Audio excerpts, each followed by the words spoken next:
मैं बात करके मैं अपनी बात ख़त्म करता हूँ। मेरे को वो लगता है कि पुलिस ऑफिसर होने के नाते पुलिस के बारे में बोलना बहुत ज़रूरी है मेरे लिए।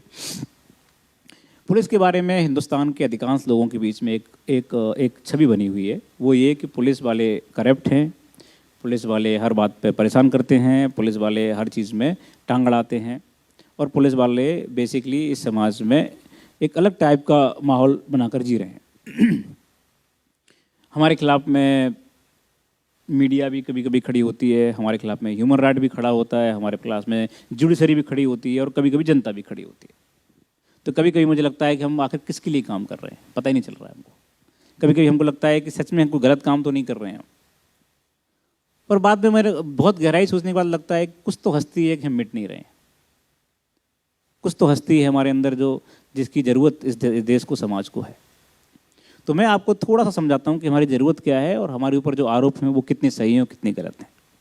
पहली बात तो ये है कि हम जिस समाज से आ रहे हैं वो वही समाज है से आप आ रहे हैं, अलग से नहीं है।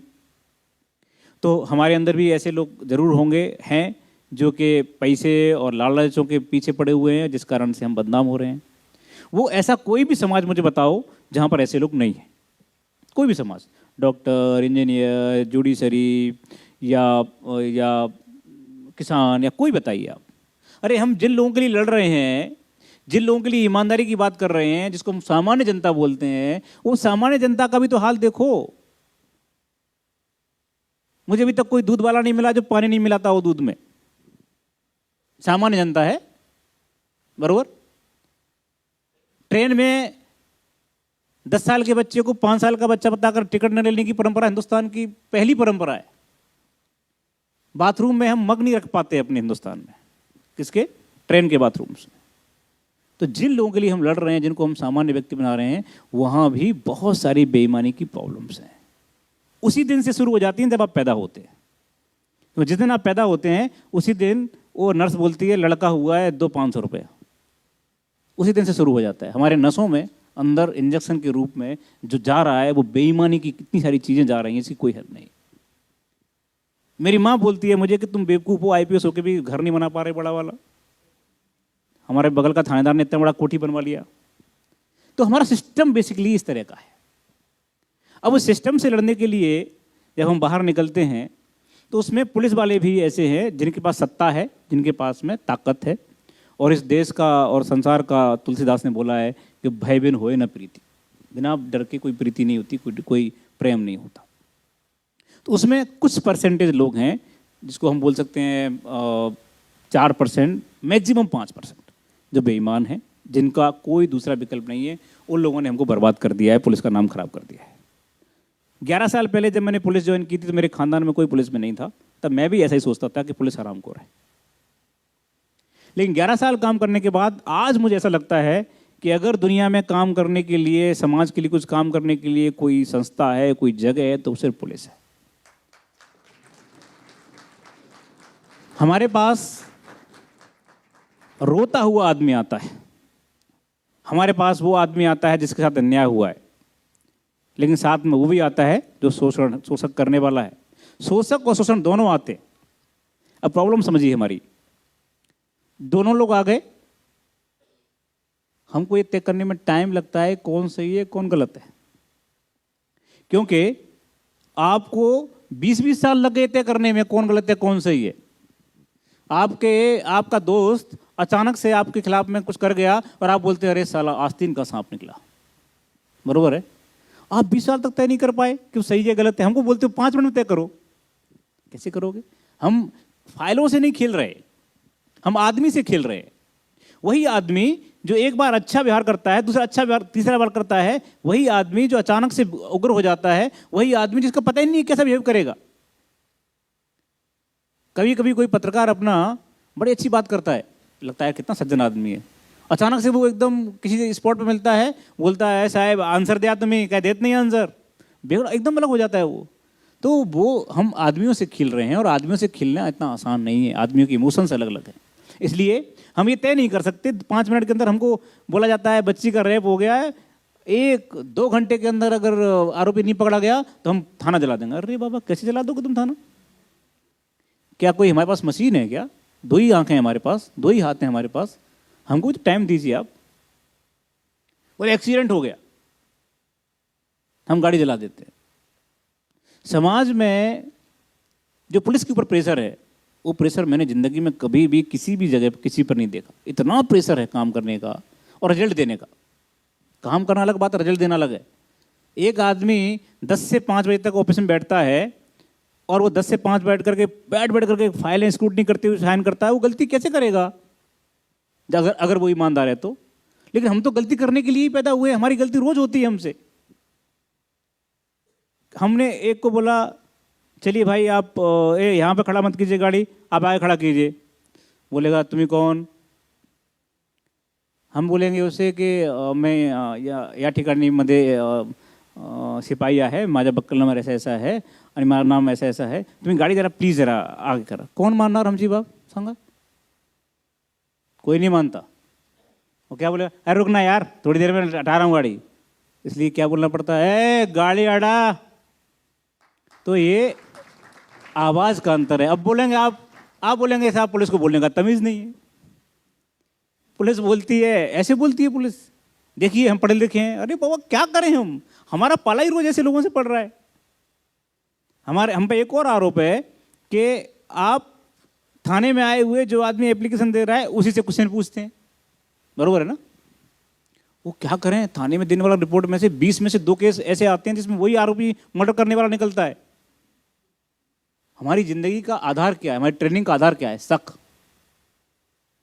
अगर शक नहीं होगा, अगर शक से बात नहीं करेंगे हम, तो हम कुछ नहीं पकड़ पाएंगे। कैसे, कभी तुमने सोचा है कि वो फलाना, वो बोलता है कि फलाने प्लेटफॉर्म पर 4 केजी RDX सापड़ला। कैसे सापड़ला?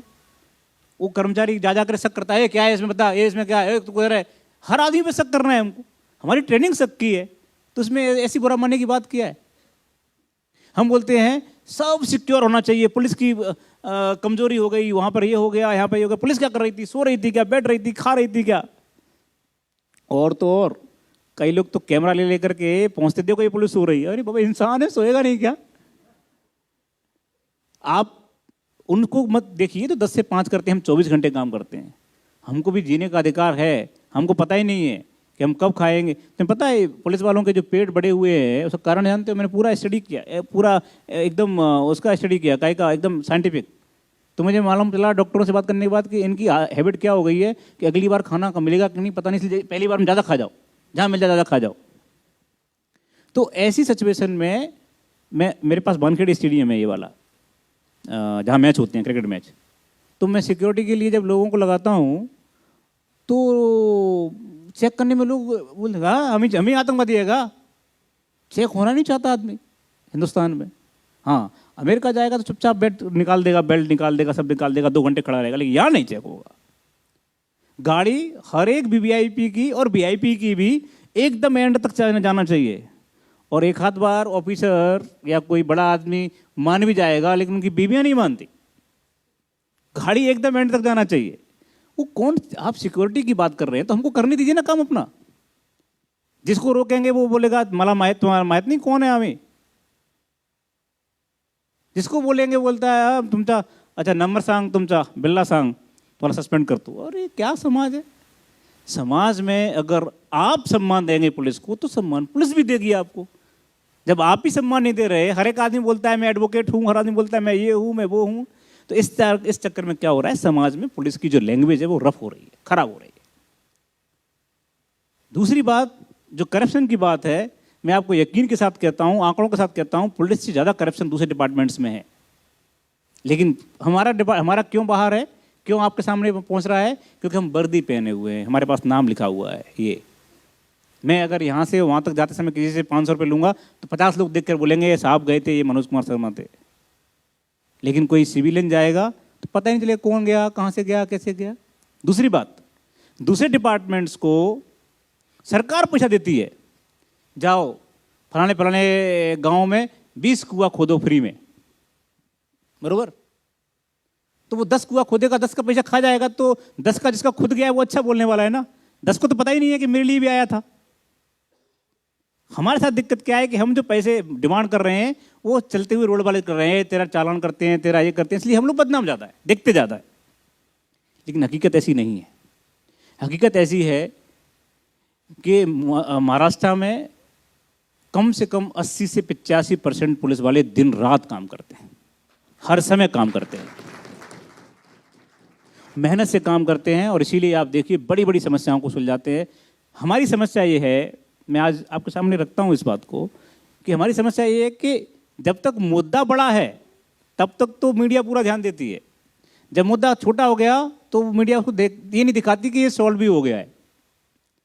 मैं बताता हूँ आपको, छोटा सा उदाहरण देता हूँ। अहमदनगर में एक बहुत बड़ा कांड हुआ, दलित कम्युनिटी के साथ में आंदोलन, कुछ बच्चों को मार दिया गया था 1-2 साल पहले, 1-1.5 साल पहले। क्या जगह का नाम था, मैं भूल गया, हाँ कुछ तो भी था। अब उसमें बहुत रोज बहस चलती थी, रोज बहस, पुलिस पर पुलिस पर पुलिस पर, ऐसा लगता था कि अब क्या कर रहे हैं, आंदोलन ये सब। 2 महीने बाद ये तय हुआ कि घर वालों ने ही मारा है। बरोबर है ना? अभी कुछ दिन पुरानी बहुत महाराष्ट्र में बहुत चला था रोज आंदोलन। उसके बाद मीडिया चुप हो गई, बोली नहीं, एक सेंटेंस नहीं बोली। क्या करें हम? अरे बाबा कुछ तो बोलो, 2 महीने तक हमारी जान खाई है, एक दिन तो बोलो कम से कम। तो द प्रॉब्लम क्या है कि हमारा समाज नकारात्मक चीज़ों को लेने के लिए तैयार है, टीआरपी नहीं बढ़ती, कुछ दिक्कतें हैं, और इसीलिए जो अभी हमारा देश इस जिस जगह खड़ा हुआ है वहाँ से अब देखो आगे बढ़ने का एकदम टेक ऑफ की पोजीशन में है। अब देखिए मीडिया सकारात्मक चीज़ों की तरफ जा रही है, अब जाना शुरू कर दिया लोगों ने। अब मेरे पास लोग आते हैं, सर कुछ पॉजिटिव स्टोरी दीजिए। इसका मतलब ये है कि हम धीरे धीरे बढ़ रहे हैं। जो संक्रमण काल था देश के निर्माण का, उस संक्रमण काल से थोड़े हम अब पॉजिटिव दिशा में जा रहे हैं, और मुझे ऐसा लगता है जो पॉजिटिव दिशा है उसमें पुलिस की जो भूमिका है वो भी डिफाइन हो रही है। हम भी न्यायालय के, मानवाधिकार के, इन सारे चीज़ों के बीच में अपने आप को ठीक करने की कोशिश कर रहे हैं। जो हमसे गलतियां हुई हैं, जो हमने अपने अधिकारों का दुरुपयोग किया है, उनको ठीक करने की कोशिश कर रहे हैं। और मुझे ऐसा लगता है कि आगे आने वाले समय में महाराष्ट्र पुलिस इस देश की सबसे बेहतरीन पुलिस के रूप में सामने उभर कर आने वाली है। मेरी तरफ से इतना ही। बहुत बहुत धन्यवाद मुझे बोलने का मौका देने के लिए, बहुत बहुत धन्यवाद। और मैं आपके सुखद और उज्जवल भविष्य की बहुत बेहतरीन कामना करता हूं। मुझे पूरा विश्वास है कि आप आने वाले समय में सरकार ने जो श्याम टीवी ने जो एक बड़ा मुहिम लिया है, इस मुहिम को आप आगे ले जाएंगे, और आप में से कई लोग इस वास्तविक मंत्रिमंडल के रूप में देखने को मिलेंगे आगे आने वाले समय में। और मुझे ये भी यकीन है कि आप में से कई लोगों को मैं वहाँ पर रिसीव करके सैल्यूट करूँगा। Thank you very much.